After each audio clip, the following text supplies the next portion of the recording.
दोस्तों, अगर हिंदी सिनेमा में कुछ ऐसे फिल्म मेकर्स की बात की जाए जिन्होंने केवल फिल्में ही नहीं बनाई बल्कि समाज को आईना भी दिखाया, तो उस लिस्ट में सबसे पहले जो नाम सम्मान के साथ लिया जाता है वो नाम है B R Chopra.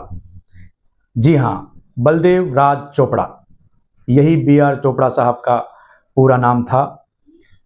B R Chopra साहब एक ऐसे फिल्म मेकर थे जिन्होंने अपनी फिल्मों में मनोरंजन के साथ साथ रिश्तों की गहराई, सामाजिक संदेश और आम इंसान की भावनाओं को बहुत ही खूबसूरत तरीके से पेश किया था।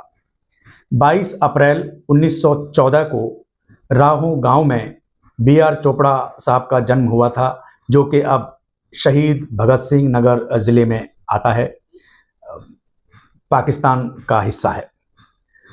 दोस्तों, बी आर चोपड़ा साहब के पिता विलायती राज चोपड़ा पीडब्ल्यूडी में एक कर्मचारी थे।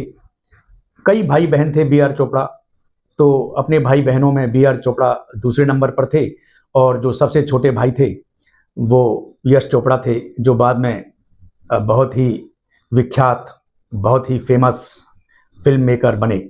यश चोपड़ा को कौन नहीं जानता। बी आर चोपड़ा ने कभी नहीं सोचा था कि वो एक फिल्म निर्देशक बनेंगे, एक फिल्म निर्माता बनेंगे। उनका जो पहला प्यार था वो थी पत्रकारिता, जर्नलिज्म। बी आर चोपड़ा ने लाहौर के पंजाब विश्वविद्यालय से एमए की डिग्री ली थी, इंग्लिश लिटरेचर में एमए किया और उसके बाद वो एक मैगज़ीन निकलती थी, फिल्मी मैगज़ीन सिने हेराल्ड, उस मैगज़ीन से जुड़ गए, वहाँ पत्रकारिता करने लगे और धीरे धीरे वो सिने हेराल्ड के एडिटर बन गए।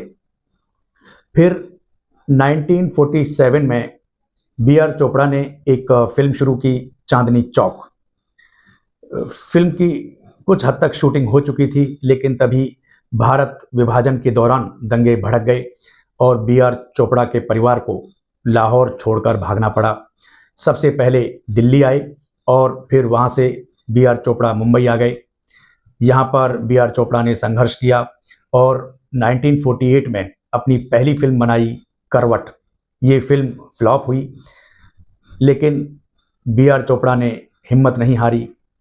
अगर कोई दूसरा इंसान होता तो शायद उसके हौसले टूट सकते थे, लेकिन बी आर चोपड़ा रुकने वाले नहीं थे।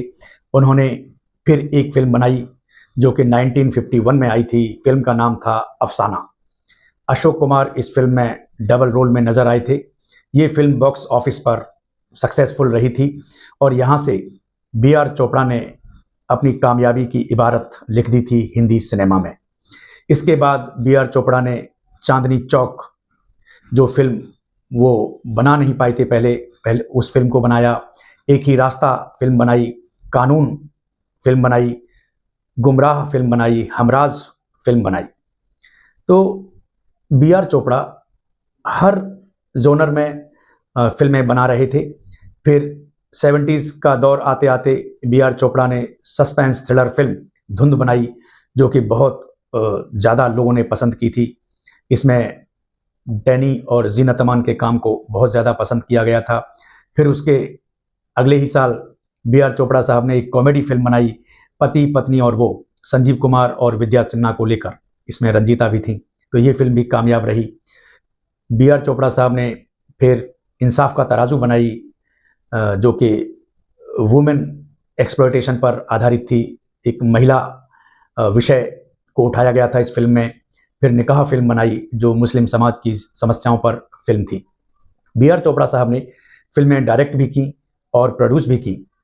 अपने भाई यश चोपड़ा के लिए उन्होंने कई फिल्में प्रोड्यूस की, जिनमें वक्त एक फिल्म थी, इत्तेफाक एक फिल्म थी राजेश खन्ना की जो बहुत अच्छी फिल्म थी, आदमी और इंसान, ये फिल्म भी यश चोपड़ा ने डायरेक्ट की थी। बी आर साहब ने इस फिल्म को प्रोड्यूस किया था।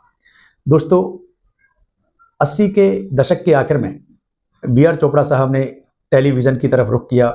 दूरदर्शन पर एक बहुत बड़ा धारावाहिक लेकर आए, महाभारत, जो कि उस दौर का बहुत ही कामयाब सीरियल था। लोगों ने इसे बहुत पसंद किया था और इस तरह के कई टीवी सीरियल्स बनाए, बहादुर शाह जफर बनाया, विष्णु पुराण बनाया और माँ शक्ति भी बनाया। यहाँ मैं आपको बता दूं कि बी आर साहब की ज़िंदगी का सबसे इम्पोर्टेंट जो चैप्टर था वो था नया दौर, 1957 की फिल्म। इस फिल्म में उन्होंने दिलीप कुमार और मधुबाला को लिया था, लेकिन उनके जो पिता थे मधुबाला के, अता उल्ला खां, उससे बी आर चोपड़ा साहब का मतभेद हुआ। दरअसल भोपाल में आउटडोर शूटिंग को लेकर कुछ मतभेद हुए। मधुबाला के पिता चाहते थे कि इतनी भीड़ में मधुबाला शूटिंग नहीं करेगी, सुरक्षा की समस्या हो सकती है, लेकिन बी आर साहब को शूटिंग करनी थी। तो इस सिलसिले में उन दोनों में मतभेद हुए, मामला कोर्ट तक पहुंचा और दिलीप कुमार ने बी आर चोपड़ा के पक्ष में गवाही दी, जहां से मधुबाला दिलीप कुमार से नाराज़ हो गई, दोनों के रिश्तों में दरार आ गई और दोनों अलग हो गए। फिर बी आर चोपड़ा साहब ने दिलीप कुमार के साथ वैजयंती माला को लिया नया दौर में, और जब ये फिल्म रिलीज़ हुई तो दर्शकों ने इस फिल्म को बहुत पसंद किया था। दरअसल इस फिल्म की जो कहानी थी वो ये थी कि परंपरा जो है उसका टकराव दिखाया था आधुनिकीकरण से, यानी आम आदमी जो मेहनत करता है वो मशीनरी का जो युग है उसके साथ संघर्ष करता हुआ दिखाई देता है। तो बहुत ही अच्छा सब्जेक्ट था, ये फिल्म सुपरहिट हुई थी। 1998 में उन्हें हिंदी सिनेमा के सर्वोच्च पुरस्कार दादा साहब फाल्के से भी सम्मानित किया गया था।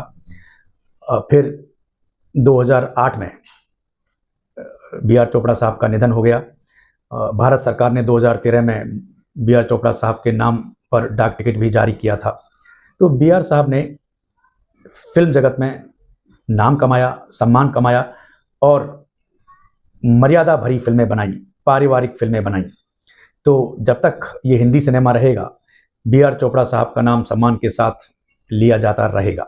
आज के लिए बस इतना ही। स्टे सेफ, टेक केयर, जय हिंद।